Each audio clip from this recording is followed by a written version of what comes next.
아멘.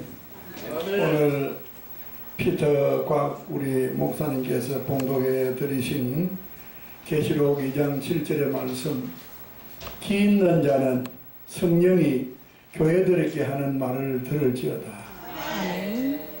하나님은 하나님의 말씀을 잘 들으라고 귀를 양쪽에다가 두었습니다. 성령은 하나님이죠. 성부와 성자와 성령이 하나님께서 교회를 통하여 하는 말씀을 잘 들으라는 겁니다. 무슨 말씀을 했습니까? 이기는 그에게는 내가 하나님의 낙원에 있는 생명나무 열매를 주어 먹게 하리라. 마귀와 사탄의 유혹에서 이기는 자, 세상을 살아가면서 여러가지 유혹에 이기는 그런 참된 성도가 되었을 때 예수님께서 하나님의 낙원에 있는 천국에 있는 생명나무 열매를 따먹게 해 주겠다, 이렇게 말씀을 하셨습니다. 우리 기독교를 신앙하는 사람들은 천국에 가기를 원하지 않습니까? 천국에 가면은 우리가 무엇 때문에 갑니까? 생명나무가 있어서 그 영생의 열매를 따먹고 하나님과 함께 계시기 때문에 그 천국을 가려고 하는 것입니다.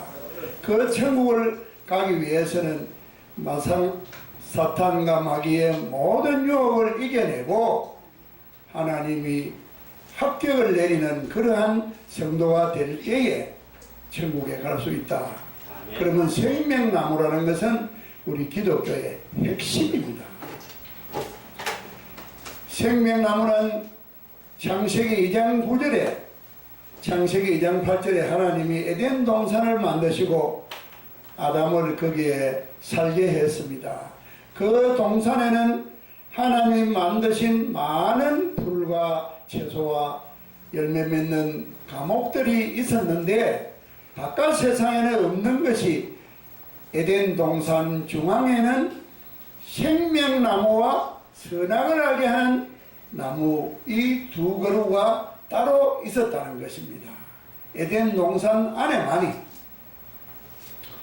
창세기 1장 11절에서 13절까지 셋째 날에 풀과 채소와 열매 맺는 과목을 두셨는데 바깥 세상에는 그러한 풀과 채소와 열매 맺는 과목들만 있는데 에덴 동산 중앙에는 생명나무와 선악을 알게 하는 나무도 있게 했다는 것입니다. 생명나무 열매를 따먹으면 창세기 3장 22절에 영생한다고 기록이 되어 있습니다. 생명나무는 영생을 주는 실과를 맺는 나무고 선악을 알게 하는 나무를 따먹으면 사람이 이성이 생기고 분별력이 생기는, 그래서 죄도 짓게 되는 이런 어떤 유리한 것 같지만은 모순을 잉태하고 있는 것이 바로 선악을 알게, 선과 악을 알게 한다는 것은 세상 물정을 다 알아서 요령을 피워가지고 악만 해가는 사람도 생기고 이렇게 될 것 아닙니까? 그 이전에는 아담과 하와가 창세기 2장 25절에 아담과 그 아내 하와가 벌거벗었으나 부끄러운 줄을 모르더라. 어른인데도 너무 순진하고 천진난만해서 부끄러운 줄 몰랐다. 여러분들이 애들을 키울 때 2살, 3살, 한 4살까지 그때는 서로 사촌끼리 형제간끼리 벌거벗고 모욕을 하고 뭐 물장난을 쳐도 이성을 모르기 때문에 그냥 허물없이 놉니다. 그러니까 2살, 3살, 4살 이때는 이성도 모르고 순진하고 천진난만한 그런 속에서 사는 겁니다. 그러니까 아담과 하와는 부부였지만은 벌거벗고 에덴 동산에 살아도 부끄러운 줄 모르고 살았다. 지금도 순수한 저 아프리카 원주민들은 벌거벗고 사는 사람이 있지 않습니까? 그러한 순수한 사람이 사탄의 사탄의 유혹에 이제 빠지는데, 뱀을 주로 이제 성경에서는 사탄을 상징하는데, 뱀이 왜 하필이면 사탄을 상징하게 되었습니까? 혀가 두 개입니다. 참말, 거짓말, 냉탕, 옹탕 이름을 자꾸 하니까 사람이 헷갈려가지고 그 유혹에 빠지는 거예요. 뱀은 혀를 두 개 가지고 참말, 거짓말, 참말, 거짓말, 냉탕, 옹탕 막 이렇게 하니까 사람이 헷갈려가지고 뱀의 꾀임에 빠져버린다. 그러니까 하와를 보고 하나님이 복숭아, 살구, 뭐 포도 많은 과일을 만들어서 너가 따먹는데 죽더냐? 근데 똑같은 나무 열매를 따먹는데 왜 죽겠느냐?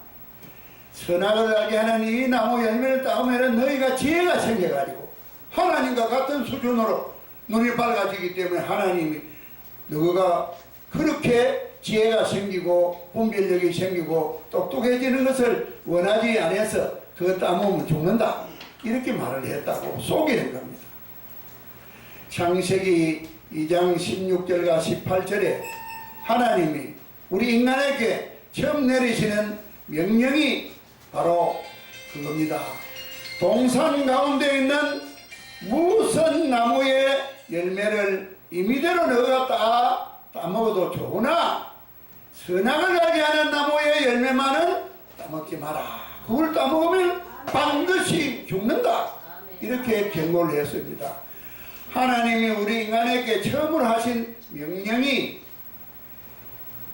다른 나무의 열매는 다 입맛대로 골라 먹어도 좋은데 선악을 알게 하는 나무의 열매만은 절대로 따먹지 마라.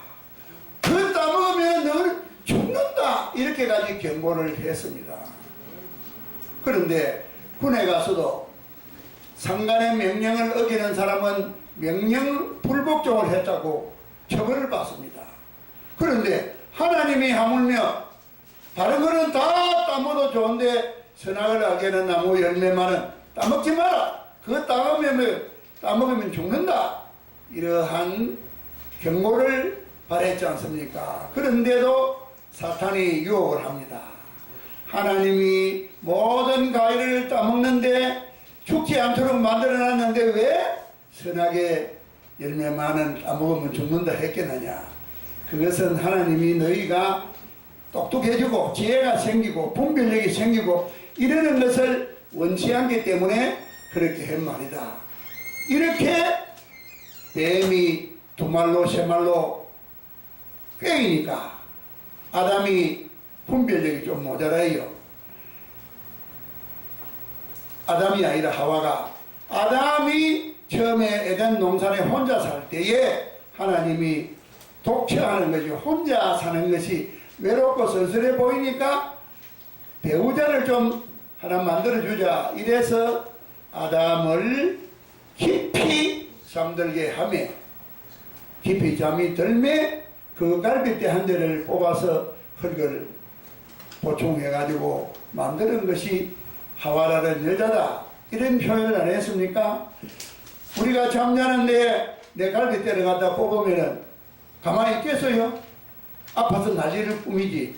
그런데 하나님의 능력으로 아담을 깊이 잠들게 하시며 이것은 몸주사를 놨다는 이야기죠. 우리도 병원에 가면은 몸주사를 놔면은 내 몸을 찢어가지고 오장육부를 덜어내가 잘라내도 아픈 줄 모르지 않습니까? 그러니까 하나님의 능력으로 아담을 깊이 잠들게 하며 아담이 깊이 잠들었단 말입니다. 그러니까 깊이 잠들고 했다는 것은 아담에게 갈빗대를 한 대 뽑아내도 될 만큼 몸주사를 난 상태란 말입니다. 그래서 갈빗대 한 대를 보충해가 만드는 것이 하와니까 여자는 아무래도 남자보다 분별력이 조금 부족하고 좀 게임에 빠질 가능성이 좀 많단 말입니다. 그러니까 사탄이 아담을 보고 하는 것이 아니라 하와를 보고 분별력이 약간 부족한 하와를 보고 꼬시는 겁니다. 아담을 보고 했으면 안 넘어갔을 건데 하와가 꼬였어요. 이걸 따먹으면 하나님 마침 눈도 밝아지고 분별력이 생기는데 죽지도 않는단다.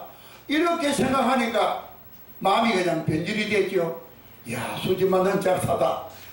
따먹고 죽지도 않고 하나님과 같이 눈이 밝아져서 분별력이 생기고 이리 되면 얼마나 좋겠느냐. 이러한 판단의 착오를 일으키니까 선악의 나무 열매가 보암직도 하고 먹음직도 하고 탐스럽게도 보이고 아주 따먹지 않으면 않을 수 없는 그런 마음의 분란을 일으키는 거예요.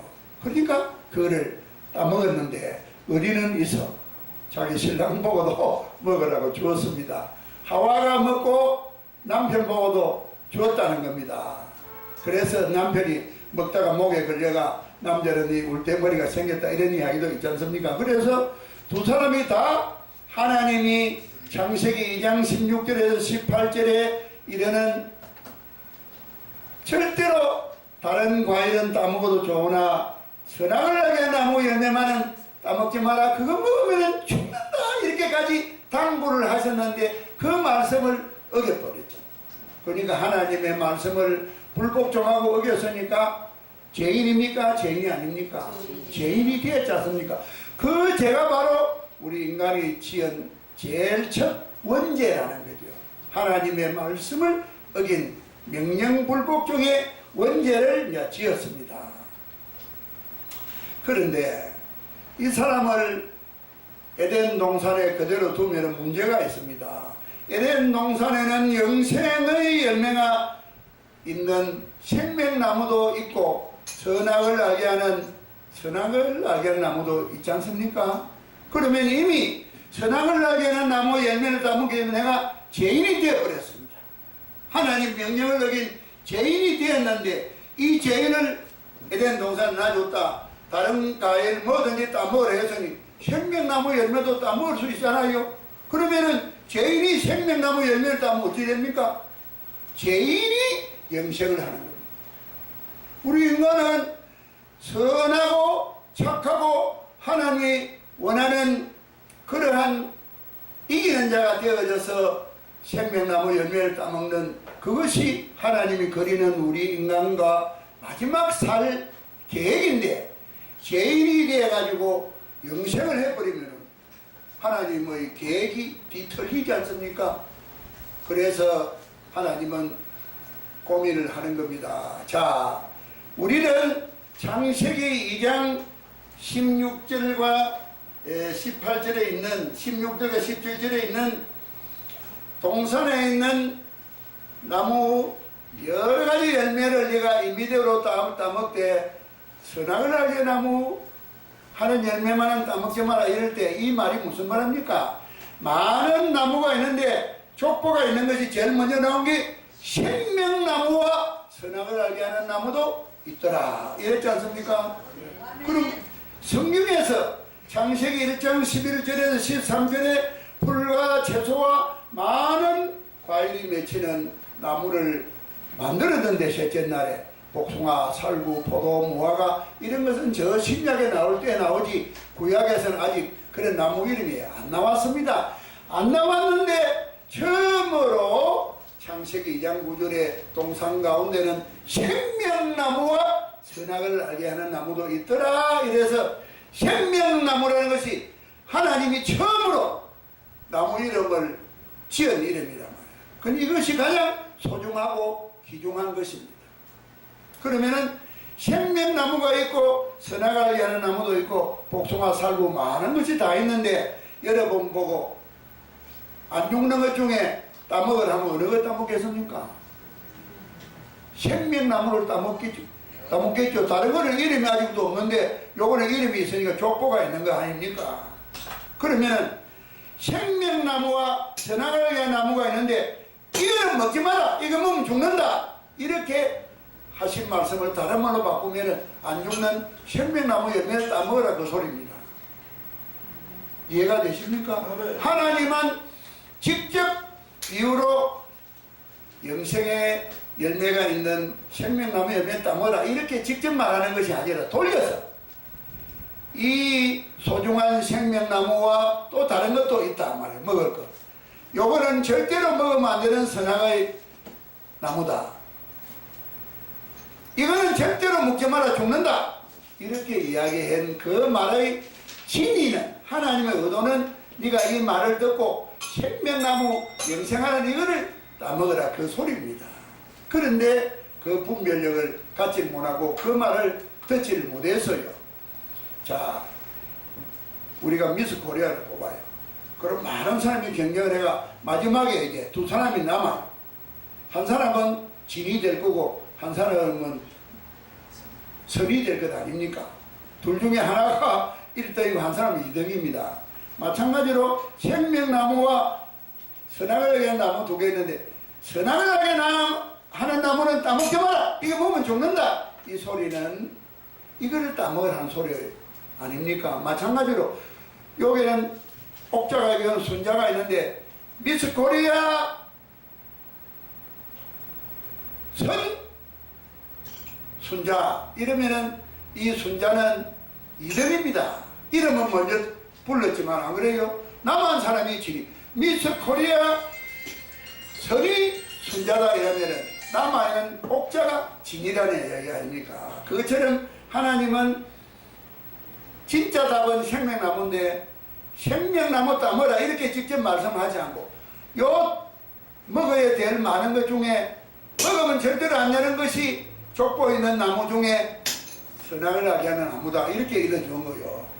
그런데도 이거를 또 사탄의 유혹이 원체 요놈이 참말 거짓말을 섞어가지고 막 헷갈리게 하니까 그막 하와가 꼬여가 그걸 따먹었지 않습니까?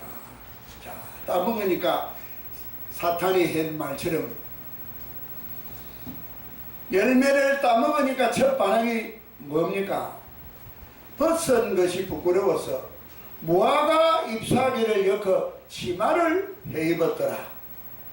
그러면 치마를 해입었다는 무슨 뜻입니까? 남자 여자가 성기를 가렸다는 이야기. 아랫도리를 가렸다는 것은 이성을 그 순간에 보니까 짜릿한 이상한 기분이 드는 거요.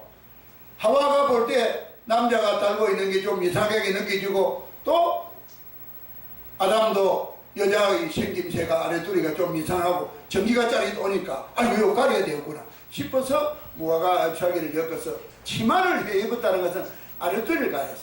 무화과 잎사귀를 따가지고 가슴을 가렸더라 이러면 유방을 가리는 것인데 또 입을 가렸다면 말을 조심해야 되겠다는 뜻인데 아랫도리를 가렸다는 것은 이성을 알게 됐다는 거예요.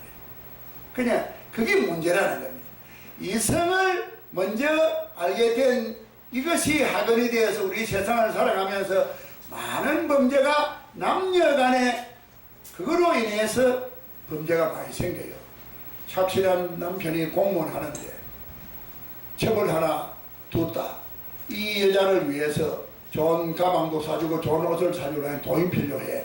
자기 본처는 사달라 소리 안 해요. 그런데 이 세컨들은 좀 그런 걸 많이 하려는 걸 요구를 많이 해. 그러니까 이 여자의 고민을 맞추려 하니까 부정을 하게 돼. 그래서 공무원 파명을 당하는 이런 사건이 생기지 않습니까? 그러니까 남자와 여자 간에 분쟁이 생기고 여러 가지 일들이 생깁니다. 그런데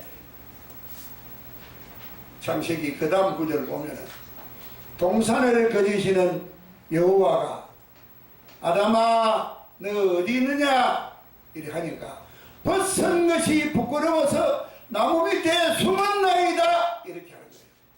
그러면 조금 전에 벗은 것을 무화과 잎사귀를 엮어서 치마를 해 입었는데 왜 또 벗었다고 나무 밑에 숨었습니까? 그것은 영적 벗음을 알았다는 겁니다. 하나님도 모르고 천지도 모르고 깨춤을 춰다가 이제 여호와 하나님이 아담을 부를 때 하나님을 내가 그동안에 섬기지를 못하고 기도하지도 못하고 철없이 지낸 것이 분별력이 생기니까 이게 깨달아진 겁니다. 그래서 하나님 앞에 나타나기가 부끄럽다. 그래서 나무 밑에 숨었다는 건 여기 순서가 바뀌었으면 얼마나 좋았냐. 하나님을 모르고 살은 것이 부끄러워서 하나님을 먼저 느낀 후에 이성을 알았다면 훨씬 우리 인간은 죄가 덜하고 하나님을 더욱 잘 섬기는 그런 모습으로 변해갔을 것입니다. 그런데 육체를 먼저 알고 영적인 깨달음을 두 번째로 알았기 때문에 순서가 바뀌어버렸단 말이에요. 순서가 바뀌니까 하나님은 어떻게 해야 됩니까? 이 사람을 특별히 선택해서 지은 특별 인간인데, 이 인간이 죄를 지었는데 죄인으로 에덴 동산에 그대로 두어서는 영생의 날무역인 생명나무 열매도 따먹을 것 같으니까 에덴 동산에서 쫓아냈습니다. 그러니까 에덴 동산에서 아담과 하와가 쫓겨난 것은 죄인이라서 쫓겨난 것이 아니라 죄인의 몸으로 생명나무라는 영생의 열매를 따먹지 못하게 분리시키기 위해서 내보냈다는 것입니다. 그런데 오늘날 교회는 그 해석을 거꾸로 하는 겁니다. 죄인이라서 쫓겨났으니까 회개야. 그러니까 처음에 우리가 회개할 때는 코 범벅 눈물 범벅을 해가지고 초등학교 다닐 때 뭐 여학생 고무줄 끄는 것부터 별거를 다 회개하고 애통해하고 진짜로 회개를 하는 거요. 그때는 진짜 회개한 성인이 되는 겁니다. 그 후부터 교회를 다니면서 아이고 하나님은 용서하는 하나님입니다. 좀 엉터리 사기지 이런 거 하고 또 교회 가서 마음은 원의로 돼 육신이 연약하게 또 죄를 지었습니다. 하나님 용서해 주십시오. 용서받았다. 또 나와가지고 장로 되면 다른 사람이 다 믿어줘요. 그러니까 뭐 계약하자. 장로니까 막 믿고 계약을 하는데 막 돈 뒤먹고 날리고 이래가 세상 사람 많은 사람을 괴롭히는 거지. 교회를 오래 다닌 사람이 그걸 믿고 자기한테 대하는 사람한테 실망을 주어가지고 기독교인이라면 세상 사람이 고개를 쳐댔어요. 개척교회 할 때 목사님은 순수한데 교회가 커가지고 사례금이 10만원, 100만원 뭐 저 큰 교회는 뭐 몇백억이 생기면 교회 돈을 몇백억을 따먹고 법원에서 유죄가 판결이 나도 넘넘하게 설교하고 밉다 하는 장로는 잘라내고 좋다는 사람 모아가지고 그게 교회의 모습이 아니잖아요. 그러니까 기독교가 성경을 바로 알고 신앙을 하는 것이 아니라 칼빈의 교리책을 읽고 칼빈이 하나님입니까? 칼빈이 예수님입니까? 우리는 성경을 통해서 하나님의 말씀과 예수의 행적을 통해서 예수님이 뭘 원하는가 하나님이 뭘 원하는가를 깨달아야 됩니다. 또 읽고 기도하고 또 읽고 기도하고 요한복음 6장 13절에 진리의 성령이 올 때 성경을 깨닫게 해준다고 되어 있어요. 내가 기도하고 기도해서 진리의 성령이 내한테 올 때 성경의 깨달음이 오는 겁니다. 칼빈이 신학자로서 성경을 많이 깨달았는데 그분은 하나님이 아니고 예수님이 아니기 때문에 100%를 다 깨달은 건 아니잖아요. 칼빈이 95%를 깨달았다면 못 깨달은 5% 속에 하나님의 진짜배기의 뜻, 예수님의 진짜배기 뜻이 빠져있는 겁니다. 그리고 우리는 칼빈의 학설을 가지고 공부하고 웨슬리의 성경 해설책을 가지고 공부를 해가 목사가 되니까 결국은 하나님과 예수님하고 비슷한 단어는 쓰는데 본질은 다르다는 거죠. 그래서 옆길로 가니까 1000만 교인이 있는데도 한 사람이 4명, 5명만 설득을 시키면 온 국민이 교인이 되고 죄 없는 세상이 될 건데 그리 하지를 못하지 않습니까? 교회를 다니는 목사님도 예수님과 하나님이라는 이름은 덜 먹이는데 그분의 본질하고는 상관없는 자기의 생활 수단으로 설교를 한다든지 또 교회를 다니는 사람도 저 큰 교회는 돈을 몇 천만을 내야 장로를 시켜주고 안수집사 13년을 해도 돈을 못 내는 사람은 장로가 못 되고 이렇게 완전히 교회에서 장로직도 돈 내고 그냥 따가는 이런 형태로 운영이 되고 있는 모습이 오늘날 한국 교회의 현주소입니다. 그런데 아담과 하와가 동산을 쫓겨나고 난 이후에 생명나무의 길은 그룹들과 두루도는 불칼로 하여금 어느 누구도 따먹지 못하도록 옆에 건져 못하도록 막아놨다. 창세기 3장 24절에 있지 않습니까? 그 생명나무가 지금은 계시록 22장 1절 2절에 가면은 옮겨져 있습니다. 계시록 22장 1절과 2절 한번 다 함께 찾아가 큰 소리로 봉독합니다. 계시록 22장 1절과 2절, 이게 그냥 성경 제일 마지막입니다. 계시록 천국의 모습입니다. 22장 1절과 2절입니다. 찾았으면 큰 소리로 봉독합니다. 또 그가 수정같이 맑은 생명수의 강을 내게 보이니 하나님과 및 어린 양의 보좌로부터 나와서 길 가운데로 흐르더라. 강 좌우에 생명나무가 있어 12가지 열매를 맺되 달마다 그 열매를 맺고 그 나무 잎사귀들은 왕국을 치유하기 위하여 있더라. 이제 천국의 이 에덴 동산에 있는 생명나무가 이제 천국 생명수 강가에 이제 가서 이기는 자가 된 사람들이 올라와서 따먹도록 기다리고 있다는 겁니다. 자, 천국에는 냉장고가 없습니다. 병원도 없습니다. 우리는 그냥 오로지 몸만 가지고 하나님과 삽니다.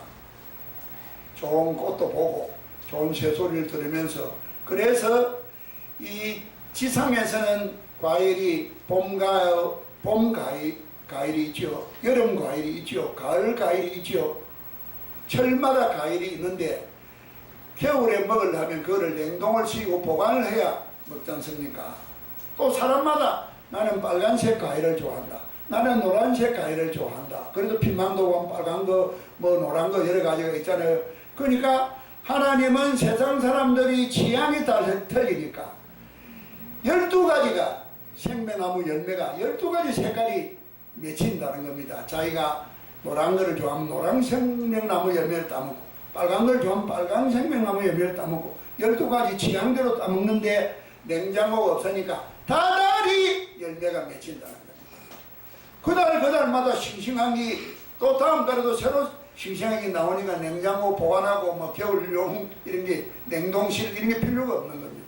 병원이 없으니까 그 잎사귀는 만국을 치료하는 데 쓰인다는 거예요. 좀 자빠졌다 어쨌다 좀 까졌다 하면 생명나무 잎사귀를 한번 싹 스치면 그냥 낫는 거예요. 그래서 천국에 가면 그 주소는 것이 없어. 변소도 없어. 이러면 생명나무 열매 먹으니까 뭐 변이 나올 필요가 없는 겁니다. 그리고 우리가 부활을 할 때는 하늘로 날아가야 돼. 그러니까 이 몸으로 하늘 날아갈 수 있습니까? 비행기가 하늘 날지요. 비행기는 쇳덩어리인데 하늘을 날지 않습니까? 비행기를 만드는 그 철은 티타늄이라는 그 아주 강한데 엄청 가벼워요. 그러니까 우리가 부활할 때는 그런 티타늄과 같은 이런 아주 가볍고 강한 뼈가 우리 몸에 있는 겁니다. 그러니까 우리 몸이 가벼워서 쑥 하늘로 예수님을 영접하러 하늘로 올라갈 수 있는 그런 몸이 되는 거예요. 그러니까 내 몸이 그냥 15, 16세 처녀의 불가족적한 화장을 안 해도 되는 그런 항상 밝고 환한 육체의 모습이 되어진다는 것이죠. 그러니까 기독교는 바로 이제 생명나무의 핵이다. 예수님께서 하나님께서 에덴 동산 가운데다가 처음으로 나무 이름을 붙여준 것이 생명나무입니다. 그 생명나무는 창세기 3장 22절에 영생을 하는 나무라고 기록이 되어 있습니다. 이 영생의 나무는 죄인이 따먹으면 죄인으로 영생하니까 죄인된 아담과 하와를 생명나무에 대해서 쫓아내가지고 접근을 못하게 그룹들과 두루도는 하연금으로 그 길을 지켰다는 겁니다. 그래서 이 사람들이 죄인이 내 스스로 해결을 하려고 해도 안 됩니다. 그래서 하나님이 약속을 하지요. 이사야 7장 14절에 내가 어느 시절에 임마누엘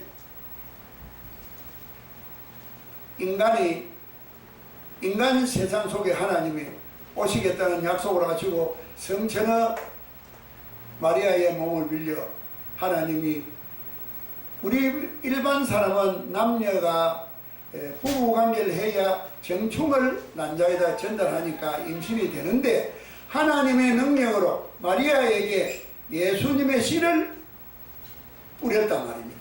그건 하나님이 할 수 있는 능력입니다. 그래서 성처녀는 남자를 접하지 않았는데도 애를 배해가지고 태어난 그 애는 하나님이라는 겁니다. 그래서 임마누엘로 태어난 예수님이 우리를 죄에서 구하기 위해서 죄인은 죄값을 치루어야만이 계산이 됩니다. 징역 5년을 사는 사람은 징역 5년을 만기를 다 살아야 내가 활보를 치고 따라다녀도 잡아가는 사람이 없어요. 마찬가지로 죄를 원죄부터 또 살면서 세상에서 우리가 죄를 지은 내 죄값을 누군가가 청산해 줘야 되는 겁니다. 그런데 우리 목사님이 경제가 어려워서 어느 사람한테 돈을 100만 원 구운 지가 5년이 됐는데 아직도 못 갚아. 그러니까 그분이 재촉할 때마다 내가 막 기가 죽어요. 돈을 못 주니까. 그런데 어느 독지가가 목사님 그 비전 그분한테 100만 원을 다 갚아주면은 내가 직접 안 갚아도 다른 사람이 갚아주면은 다시는 목사님한테 돈 주라 소리를 안 합니다. 왜냐? 목사님한테 받을 돈을 받았기 때문에 청산이 끝났단 말입니다. 그러니까 죄의 값은 꼭 내가 져야 되는 것이 아니라 누군가가 대신에 져줄 수 있다는 거죠. 옛날에 고을 원님이 벌을 주지요. 죄를 지은 사람 박진사 폐형 엉덩이 50대를 맞는 벌을 내렸어요. 그러면 이 양반이 빠따 50대를 맞기 힘들어. 자기 집에 가서 종들을 다 모아가지고 내가 50대를 맞아야 되는데 내 대신에 50대를 맞은 사람 내가 문제노답을 갖다가 대가로 주겠다 하면 아이고 쌍놈이야 내 좀 맞고 막 문제노답을 받아가지고 부자로 살면 될 것 아닙니까? 서로 내가 대신에 맞으러 가겠다고 하는 거예요. 그 중에 제일 튼튼한 돌쇠가 불려가서 이방한테 아이고 박진사 빠따 50대 맞으러 왔습니다. 이러면은 빠따를 치는데 맞기는 돌쇠가 맞았는데 요 동그라미에는 박진사 50대 맞았다고 동그라미 완료 끝 이렇게 적는 겁니다. 그러니까 죄의 값은 다른 사람이 청산을 해줄 수 있도록 되어 있죠. 그러니까 우리의 죄를 원죄부터 세상 지은 죄를 예수님이 십자가에 매달려서 우리의 죄 대신에 사형을 당한 것 아닙니까? 그래 예수님이 십자가에 매달릴 때 여기 계시는 모든 분들 오늘 미처 참석하지 못한 분들 또 앞으로 태어날 분들 그 전에 돌아가신 분들도 다 포개져 가지고 예수님과 함께 죄인들은 다 죄가 청산이 되었다는 겁니다. 그것을 믿는 자는 이기는 자가 되는 겁니다. 그 이후부터 예수님을 내 구주로 삼고 늘 말씀에 순종하며 살아가면은 이기는 자가 되어져서 하나님 낙원에 있는 생명나무 열매에 따먹게 해주는 성도가 될 수 있다. 아멘. 이것이 하나님 우리에게 주신 선물입니다. 아멘. 오늘부터 항상 이기는 자가 되어져서 하나님 낙원에 있는 생명나무 열매를 따먹는 그러한 축복된 성도님이 되시기를 간절히 축원해서 이 말씀을 증거했습니다. 감사합니다.